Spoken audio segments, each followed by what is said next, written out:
avoid something. I don't avoid much, but If you worked in my office, there's no way you'd be able to avoid it. It's like food all the time. Oh, it says Ron. you ever see that show called Madam Secretary? Heard of it. She's the Secretary of, what is she, the Secretary of State? Secretary of State, anyway.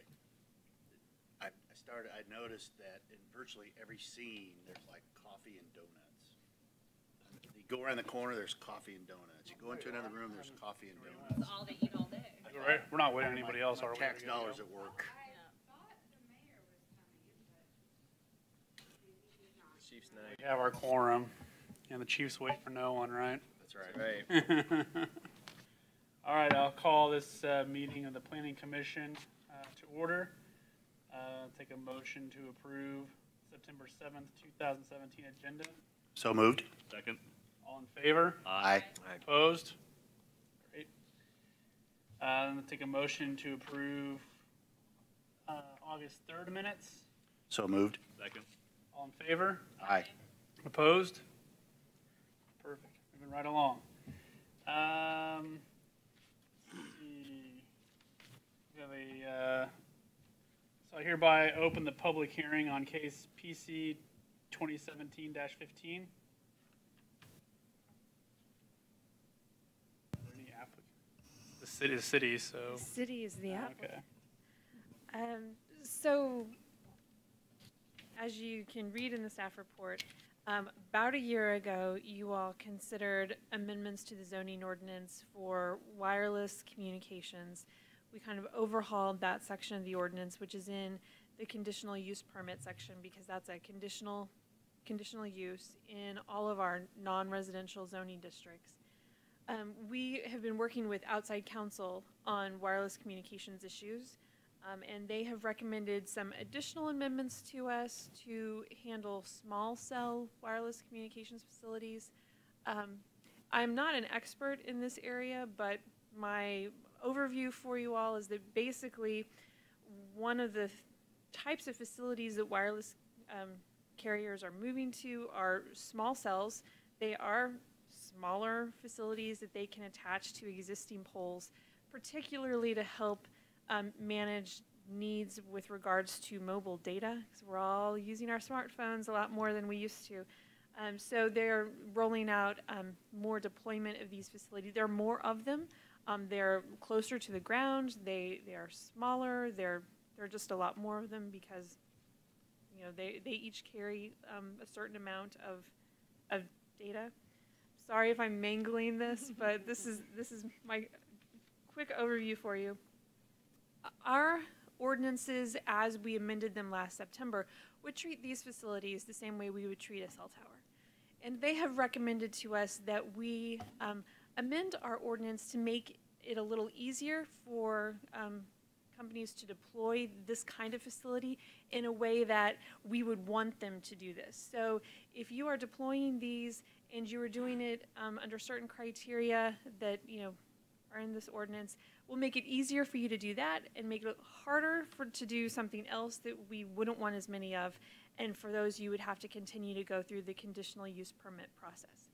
So the amendments that are before you amend the section about wireless communications to add some definitions of what these things are, basically the criteria under which you would be considered a small wireless facility, and then fast track applications for small wireless facilities that are meeting certain criteria to allow these to be deployed more quickly and without going through the conditional use permit process under these certain criteria.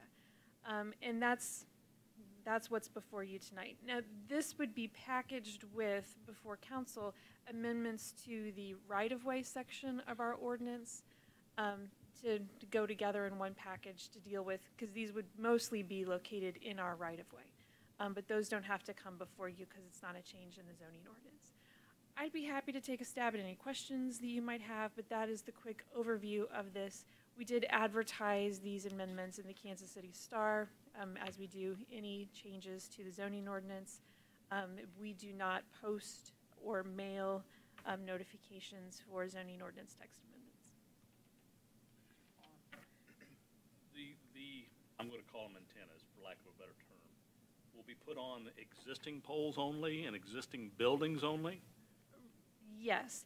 So to be considered a small wireless facility, so our criteria are it's below a certain volume in size, so no more than 4 cubic feet in volume, that they're either on an existing structure, like a utility pole, or on a building, or on a streetlight, with the owner's consent, or they're concealed in a replacement streetlight, because sometimes you can put a new streetlight that has the lights in the same place, but the pole continues to be taller. So one of those two places, doesn't exceed 6 feet above the top of an existing structure. It's the same color. It's concealed in the structure, or of the same dimension, so it appears to be a natural extension. No more than 2 antennas that don't exceed 2 inches in diameter or a height of 34 inches that can be exposed, and it doesn't emit any noise that's audible from the building line of any residential property. So those are the criteria for what's considered a small facility. So could they come to me and ask me to put one in the attic of my house? You said building, and I'm going way off the queue here, but Yes. I'm not saying that they would, but I mean, I don't know if we want something like that. I don't know if we want to change that to commercial or you know what I'm getting at.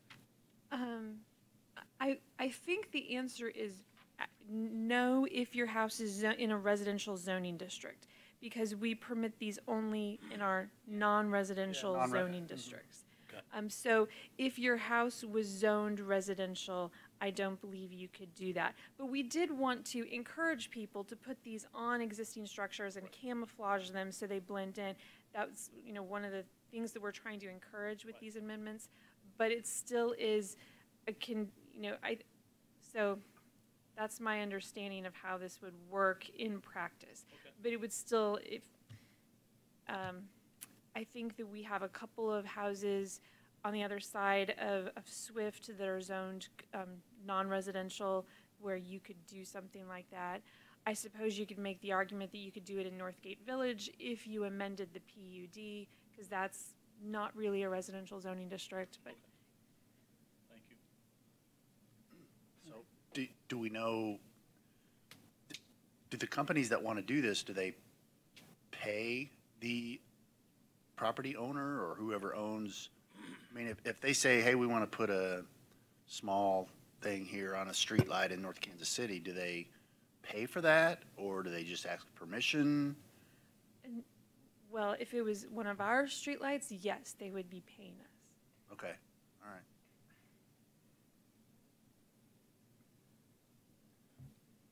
Do you have any sense like how often these permits are gonna, or these applicants will come to you?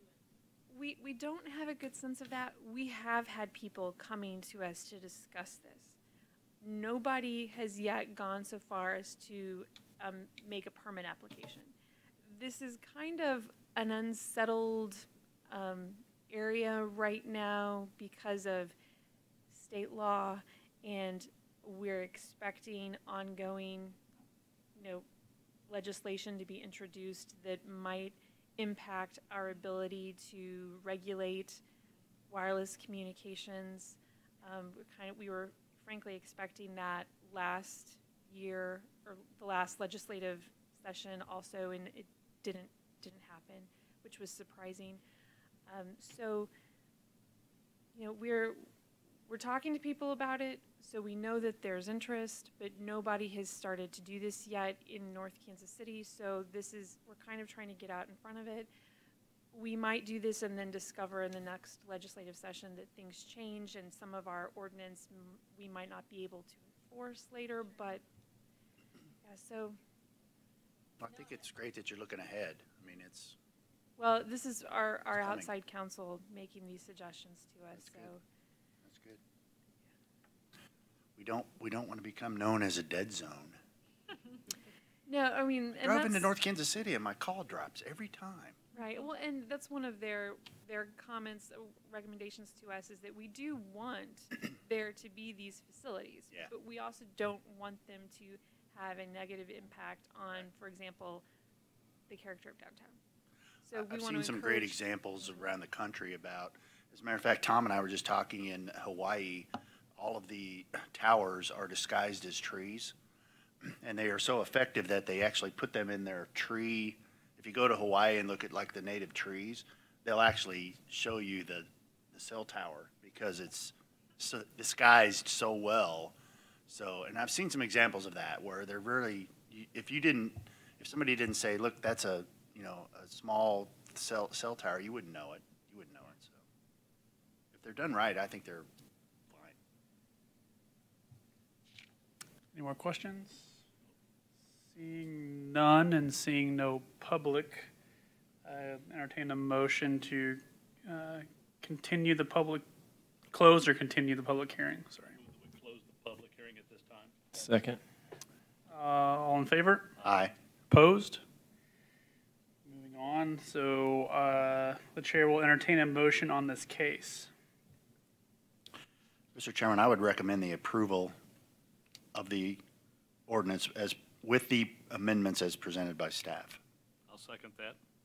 All in favor? Aye. All opposed? Perfect. Now, We're expecting this to be on the September 19th City Council agenda with the companion amendments to the right-of-way ordinance. perfect.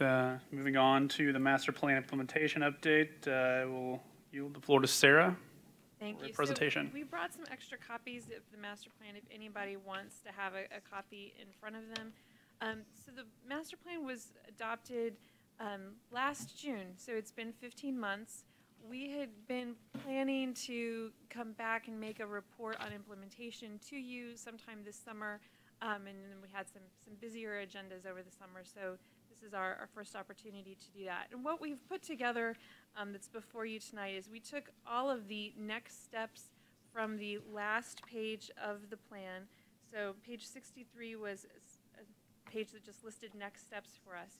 And then we added there were three kind of overarching implementation principles for achieving the vision from pages 41 and 42. We added those at the end. And just wanted to report to you on what we have done on each of these next steps and then the three overarching principles. I think we've done a lot in the last year, although as we put this together, there were definitely some things that we have not taken much action on in terms of the next steps. So we wanted to do two things tonight. One is to give you this report and review our activities, and then also get feedback from you on what you think we should be reprioritizing for the next few months. If there's anything that you would like us to reconsider in terms of plan implementation. And I'll just go through these general headings. So under the category of conduct policy alignment activities, some of this we're still getting started on. Like we expect the zoning ordinance update contract to be on the September 19th agenda for the City Council to finally get started on that. And that was one of the big parts of policy alignment, is getting our development policies aligned with the plan's vision and goals. We've also been working on a draft economic development incentive policy that will eventually be presented to the City Council for adoption that just lays out in much more detail how we expect to be using economic development incentives, like what's the maximum amount we would be willing to offer under a Chapter 353 tax abatement program, for example. So we've been working on that. We have not been as active in assessing organizational capacity and participatory effectiveness. And that was something that, one of the key things we discussed in the master plan was economic development. And so, we did present to the City Council last summer an idea for reorganizing how we did all of that. And Council said, we think you all are doing a fine job and we want you to continue doing what you're doing. So we haven't really reorganized, which is, neither here nor there, but we also just haven't come back to some of these things. Under intentionally seek to broaden plan ownership and engagement, Citizens Academy was listed here. That's also part of the city council strategic plan, and administration plans to address that in the coming year.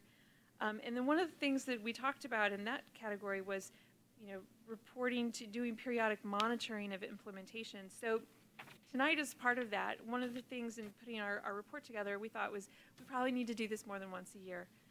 So we're planning to shorten that time frame and make another report to you on implementation maybe 6 months from now instead of a full year from now to keep us accountable on all of these things.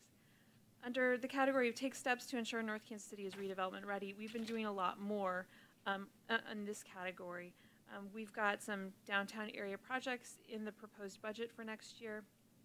We're, as I mentioned, working on the economic development incentive policy and the zoning ordinance update. So we've done more in that category, and there are some other things we kind of have in the works that we're hopeful will come to some fruition in the next few months. And then investing in North Kansas City through Catalyst Public Improvements, we're doing a lot more in that category as well. Getting Burlington moving forward with engineering services, finishing up the Armour Road Complete Street Plan, working on expanding our bicycle network. So all things that we feel are addressing all of these issues. And then for the overarching principles, it's kind of the same thing. We are getting started on raising activities under raising the bar for development and implementing the long-term street and open space improvement program, and need to be doing more and strengthening our capacity for economic development. So I'd be happy to answer any questions you might have about any of this, but we really would love to get some direction from you on what you think we should be changing or reprioritizing in implementation. This is really, in a way, doing a plan is easy and implementation is what is challenging. So would love to get some feedback from you as we look ahead to the next 6 months, year, as we continue to work on plan implementation. I have a couple of questions. I'll start with one because I don't want to pass it around because anybody else has other questions. But to start with, on the economic development staff, I would say, I think everyone's doing a great job as well. I'd like to reiterate that. But I do, I think that the momentum for everything going on in North Kansas City is great, but we kind of get to a point where what efforts are being done, though, to maybe kind of start targeting specific things that we don't have that we would be looking for instead of just kind of having the open for business sign, whoever wants to come. I know the grocery store has always been a big issue. I know it's being developed at One North, will be at some point.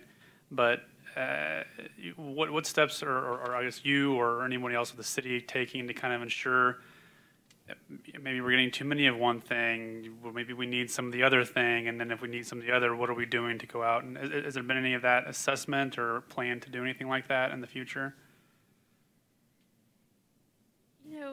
We really, beyond the grocery store, which you mentioned, we really haven't been targeting a particular type of use or even a particular category of use.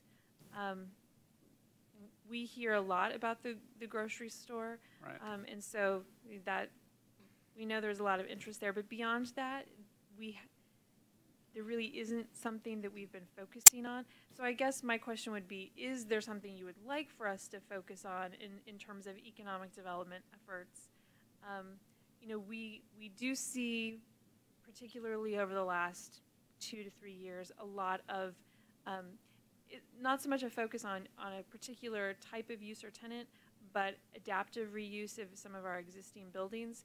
And so we have been more focused on how can we assist people in getting through a process with using existing building stock than we have been on how do we focus on bringing in a particular type of business. So it's kind of approaching it from a different perspective maybe than what is going in the building and helping property owners get the building into a new type of use. My question is, who is we? City staff. So, that's Essentially the two of you. Well, but also Mike Smith and David Harris and our fire marshal, and Eric gets involved in some of these projects. So it's So bigger is anyone team. actively going out and seeking things, or is it basically you all just kind of look at what's being talked about? At this point, we are still lucky enough that it all comes to us. Okay. And we're doing, what we can to keep up with what walks in the door. Okay, this is a perfect segue because one of the things that I was going to ask about, did you all know that Amazon is looking to build a second? You guys saw that, didn't you? I saw it too. And I thought, man, if we had a body that could tackle that, that would be awesome. Now, whether we get the thing or not, but wouldn't it be exciting to at least go for it? You know what I'm saying? Well, I think, Dave, you bring up a great point, and and I think using that example, I mean, does the city, when opportunities like this come up, I mean, I saw that the KCADC is, already said they're going to put together something for Amazon. Who leads the effort with the city to then go out and say, oh, that's a great thing, we would like to get on board? Who goes out to the KCADC? Who makes a decision? Can you explain that process a little bit? So we're a member of KCADC. Sure. And so when they get a site selection, request for information or request for proposals, we receive copies of those from KCADC. And we work with them when there's something that, we match up with their criteria to submit information. Mike Smith is mostly the point person on those projects. We get a lot of them where we don't match up with their criteria. A lot of them are looking for, let's say, 100 acres of Right. undeveloped ground, and they're Right. not looking at us for those. But we do participate with KCADC in their site selection process, and they have already sent out several communications today about that and about putting together a regional response to Amazon's request. So what does the funnel look like then when there's new opportunities coming into the door? And to be more specific, it seems like a lot of people that I talk to these days, the folks are kind of going to like John Miller or they're going to Rick Warner, and then are they coming to you too, or does then Rick kind of then come to you and then John come to you on what can we do as a city? I mean, how does that funnel kind of working? Well, we get both. It happens in both ways. We'll Right. have people who come to us and say, "Hey, I've got this idea. Where do you have suggestions for me on where I could put it?" And then we will try to do our best to make suggestions for people. We're not real estate brokers, Right.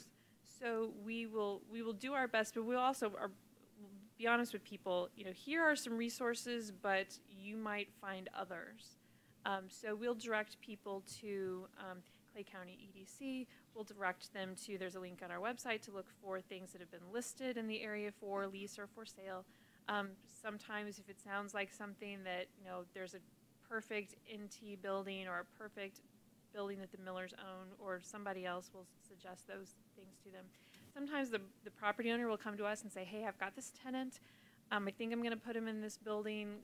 Let's talk through what's required." We'll hold a pre-application meeting with them, with, David Harris, our building official, and the fire marshal and Public Works, if it looks like there are going to be Public Works issues, to, give them as much information as we can and answer their questions, and try to anticipate what the challenges are going to be.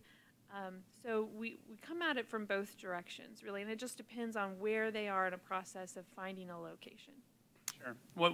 So the reason I'm asking these questions, it comes from a specific thing that came up. I actually talked to someone this weekend who's involved in putting in a market, kind of a concept at Prairie Fire, and they talked to Rick about maybe doing the same thing at One North. I mean, it's very preliminary, but I said, I talked to you talked to John Miller, who's John Miller, and I know this is not like necessarily on your plate or anything, but have you thought about maybe creating some kind of like a task force almost, or is there something like that goes? So when you hear someone comes to Rick about something at One North, but they've already assessed something similar over here with the Millers or the NT Realty or whoever it might be, kind of creating something, I don't know if you call it a task force or some sort of a communication line where these people can all be in open communication with each other, because as I get it, there's a kind of fire hose of stuff going on right now, and I think if the major real estate players in the town were a little bit maybe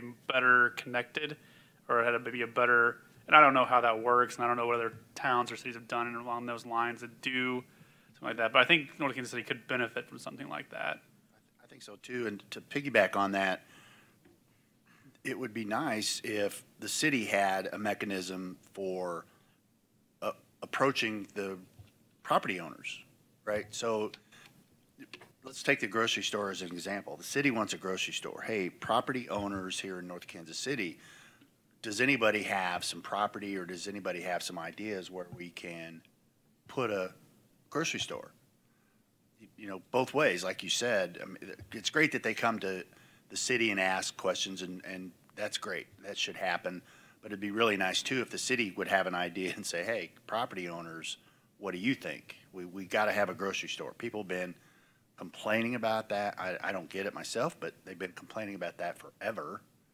So is there a mechanism to go the other way and say, hey, property owners, we need a grocery store. What do you think? Where can we do a grocery store? That kind of a communication. I doubt if you have the staff for that, but. Well, I know that, I mean, leveraging the business council could be, That's good, what I was right. thinking too, that there might be a way for us to discuss this with the business council to see if there's a way for us to collaborate with each other on that. That would be nice. I don't know that they have the staff for that either, but maybe we have a staffing issue, but that's a whole other story. Sorry.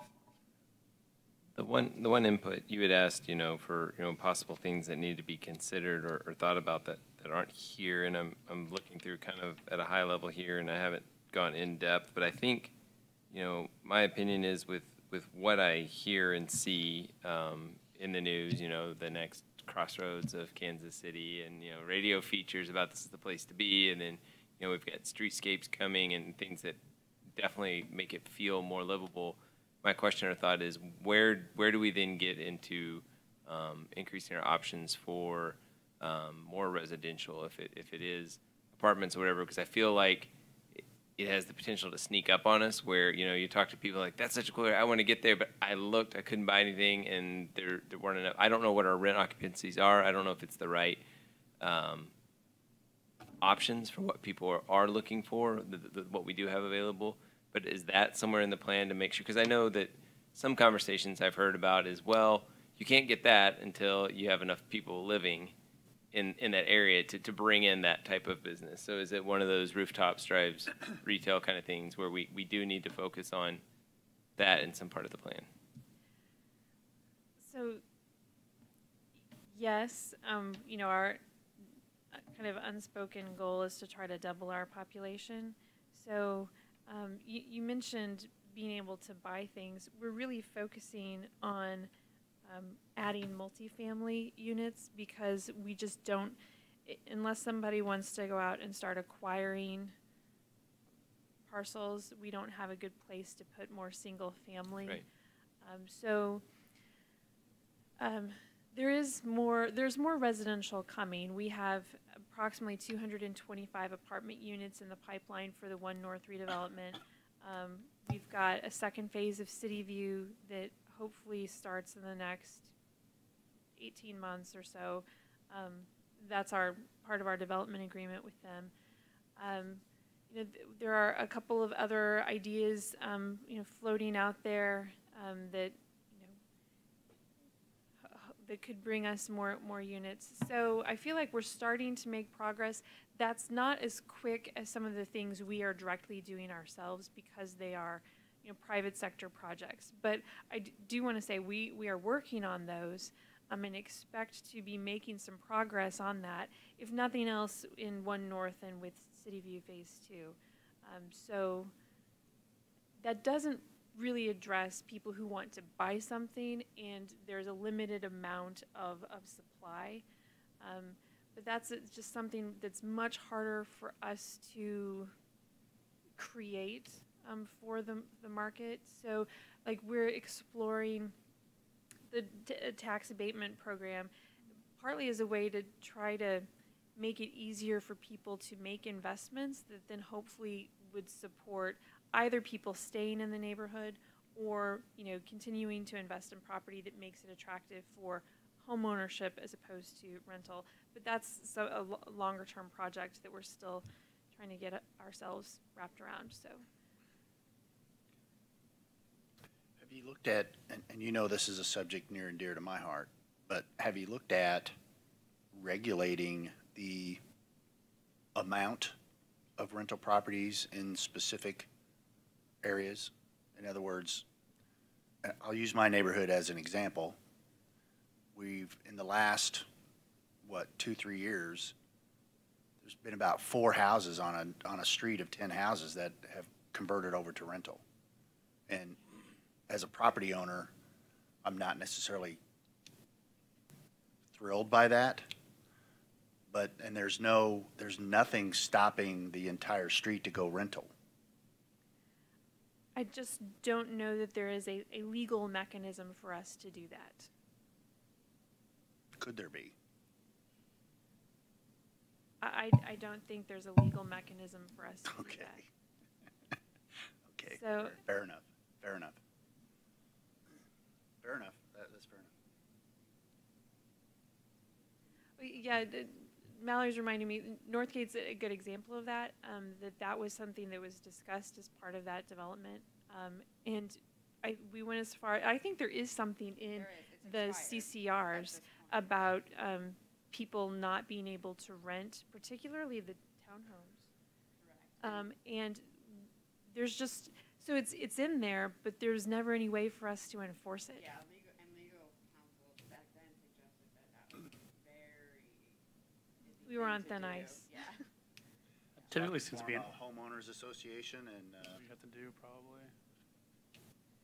okay, never mind. Yeah, but. Wheels are turning. Yeah, but keep in mind, a homeowners association, totally private, we don't enforce those. So Get you. you're talking about two different things, really. What can we do as the city, which is limited when it comes to, you know, and then what can private individuals do contractually? Because covenants and restrictions on your property turn into a contract that you agree to when you buy the property. Right. You can do, you as private individuals can do things contractually that we cannot do as a government entity. Okay. Thank you for answering my question, even though you didn't answer my question, but thank you for answering my question. To kind of piggyback off what Byron was saying, I know when we were talking about the master plan and going through that process, there was a lot of chicken and the egg stuff. Do we focus on retail or develop economic development to get more people, or do we try and get more people to bring the economic development? I think the economic development's happening already. So I just, more just in general, would like to probably see more efforts towards, you know, the multifamily housing or however the city sees fit. Yeah, I personally just like to see a lot more planning, strategy, you know, tax abatement, whatever the city's tool has, whatever tools the city has in its arsenal to move towards focusing on that ends at this point. Yeah, I don't know if that And then- starts to dovetail into the zoning, you know, that we might look at, you know, if that helps. Is that is an item that's on here, but do those two things start to overlap at some point where we start to think, hey, if we looked at the zone use differently, then that might open up some more options. And then I think that's also the parking as well. I mean, I know it's not on here as an action item, but I just think that since the master plan was completed, and as far as next steps, you know, take steps to ensure North Kansas City is redevelopment ready, I think we need to address parking and have a better strategy around how we're going to handle that as a city. And we had the first of our 2 budget workshops last night, and last night focused on operations.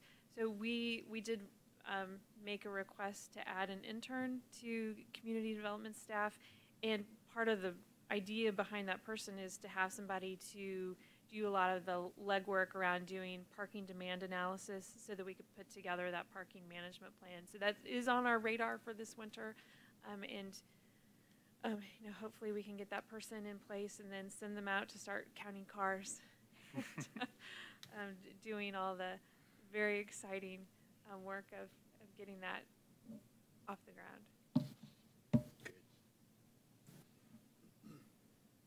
Any more comments? No. Thank you, Sarah. Thank you for the feedback. We will plan to do this again in about 6 months to help keep us on the straight and narrow and to give you an opportunity to give us feedback. And if anything else occurs to you, we're always open ears. Can we do that maybe in December, just to have something, just kind of a year-end wrap-up? I know it's not quite 6 months, but Can we do it quarterly? I mean, I don't want If to you want tax to do your. it quarterly, we will do it quarterly.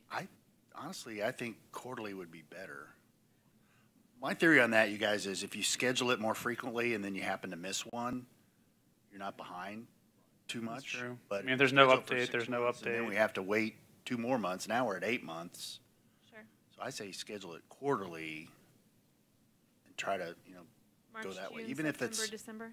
even if it's everything's on track and we're, that works. you know, That'd be great. I had one thing that I forgot to mention, Sarah. You have the bike sharrows on here. As you probably know, the KCMO is updating their bike master plan right now, and I was just thinking, it might be good for Public Works, or perhaps you, and then you convey that information to Public Works to coordinate with the facility that they're planning.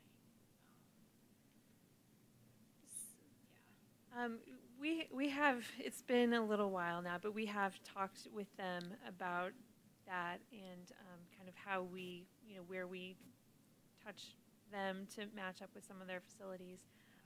So we've talked to them about it. In the short term, it's easier for us to connect with them in some areas and not in others. Like, it's a challenge to get over 9 Highway, but someday that'll happen. We anticipate, not in 2018, but 2019, doing perhaps a bike master plan of our own to tie together all the things that we're working on right now and think about where do we need to fill in some gaps. But yeah, so we have talked with them. Okay, I think that they're about at the stage where they're looking at kind of facility types for different right of way. Like they've identified streets and are trying to nail down those types. So it might be. I'm just saying. I think now, around now, before the end of the year, might be a good time to. Reach back out.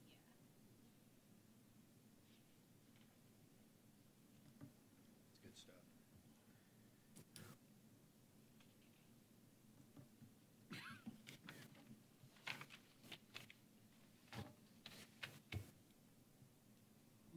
No more comments from commissioners, and again, seeing nobody from the public here tonight, we'll move on to comments from staff. We did have just a couple of other things. One is that I'd love to have you mark your calendars for Wednesday, September 27th. We're going to do a pop-up parklet and demonstration project as the final community meeting for the Armour Road Complete Street Plan. So our consultants' lease will be out there from 10 a.m. to 6 p.m. Staff may not be there the entire time because that's a long day. But we're going to mark off a parklet on the southwest corner of Armour and Fayette, and show all the plan recommendations, but also do some decorative crosswalks right there, and then mark out a bike lane south side of Armour Road between Fayette and the first driveway that is close to Gentry, and parallel parking so people can see what that would look like and feel like right there. So please plan to come by sometime that day and check that out and give us some feedback. Details are also on the back of the NKC connections, which you should have gotten in your mailbox this week. So please plan to stop by that. Also, we found out last week, that we You guys are talking about what we have gotten gold designation from SoulSmart, thanks to Laura and her hard work also. But she helped us through the process with Mark, so that recognizes our efforts on solar deployment. So we reached the required number of points through a combination of the solar investments that the city has made, the way we handle permitting and inspections being very easy for people. So it's all thanks to Mallory. They did a review of the zoning ordinance. What else did we get points for? A lot of different things. Yeah, it was a lot of things. But yeah. So it's we're very excited about that. We'll get a certificate, right? Yeah, and apparently a whole plan to put media and press release. Did you guys I need to figure out a press reply to there. That you, so yeah, If so you need any help with that, let me know. thanks. Well So we're very excited about that. Just found out about that this week. Nice. Excellent. Thank you, Sarah. Oh, can I say one more thing? Sure. We are expecting sometime in October, although I don't have a date yet, but sometime soon to be doing a ribbon cutting for our new street out in the redevelopment area. And so when we know when that's going to happen, we're going to let you all know because we're excited that The golf course, the Taney south of Armour and the first segment of what's been renamed Diamond Parkway will be finished in sometime in October. Right now we're having a little bit of a delay from one of their suppliers is located in Houston for integral color concrete. So hopefully they dry out and we get our integral color concrete and we get that finished in October. But sometime soon we're going to have a ribbon cutting and we will want you all to come in, Very good. cut the Great. ribbon and Exciting. walk on our new street. It's going to be exciting. Great. So any comments from commissioners? Go ahead, Dave. One, if I could, because you just brought it up, I just wanted to say that I think you guys are doing a great job. I'm very disappointed that they named the street Diamond whatever, because I think it completely threw out all of your efforts and all of the civic pride that went along with the contest to name the street. But I think you guys are doing a great job, and I'm sorry the council did that to you, because I think the citizen surveys are excellent. I don't know about you guys, but my neighbors and I talk about them all the time. So and a lot of my neighbors were not real happy either. But kudos to you guys for doing that. On that point, I am curious, not that specifically, but in context. So, and a lot of these things I saw on here seem to go straight to the city council in terms of kind of implementing the master plan. So, what role, if any, does the planning commission have going forward in the implementation of the master plan? And then just some specific examples, in regards to things such as renaming streets to, I know another thing with One North related that came up recently is I don't believe the initial plan had like a multi-screen movie theater, but I know that's kind of come up and kind of became somewhat of an issue at the last TIF commission meeting. So just different things like that. I mean, so for example, if they were going to change something or to bring something specific to One North, would anything like that come before the planning commission or just in general? It depends. Okay. So it depends on what it is. So obviously some things are always going to come before you. So conditional uses are always going to show up before you for public hearing and for you all to make a recommendation. And that's something that, we know what those are today, but as we update the zoning ordinance, exactly what is a conditional use could change or be adjusted. But then there are some things that are always going to go straight to city council. Like city council, I mean, you don't have any money to spend, and you don't control our property, so there are some things that go straight to the city council. So, so part of the answer is it depends, because it depends on what it is. And there are some things that neither the planning commission nor the city council is going to get involved in. Like at the point that we don't own property, Somebody deciding to develop a multi-screen movie theater could be out of our hands completely. So sometimes nobody gets to have input except for the person who owns the property and the person who's investing the money. So that's kind of a hard question. So in terms of plan implementation, we are going to come to you on plan implementation things to ask for input on what we should be prioritizing, or do you have feedback on how we're doing something in particular. Sometimes then we're also going to ask similar or different questions of the city council because they direct us on making investments and funding larger projects. So it's kind of has to be a collaborative effort. Okay, that's But I mean, we do see, at least in community development, we see you all as being a key player in plan implementation because you help us understand what it is the community wants us to do. So okay. That's hopefully that is yeah. a No, clear that answer. that's yeah. And That, I that's don't good. know if you, Tom, And the if you want council's to gonna say do whatever they anything want else. anyway, so. Sorry. Did I say that out loud? I apologize. I apologize. It's in the record. She knows better than to write down what I said. Okay. Is there any other questions from? Nope. All right. I'll ask for a motion to adjourn. So moved. All those in favor? Aye. Aye. Opposed? We are adjourned. Sarah, you're a great politician.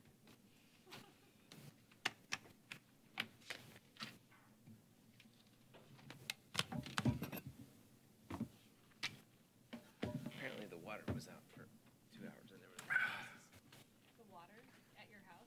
I did, well, I did yesterday, For and just this evening? fire signs on Friday. Did you ever get to pay your water bill? Oh, jeez. Whoa. Sorry. I've got some natural. Yeah. Speaking of water, yeah. Alright,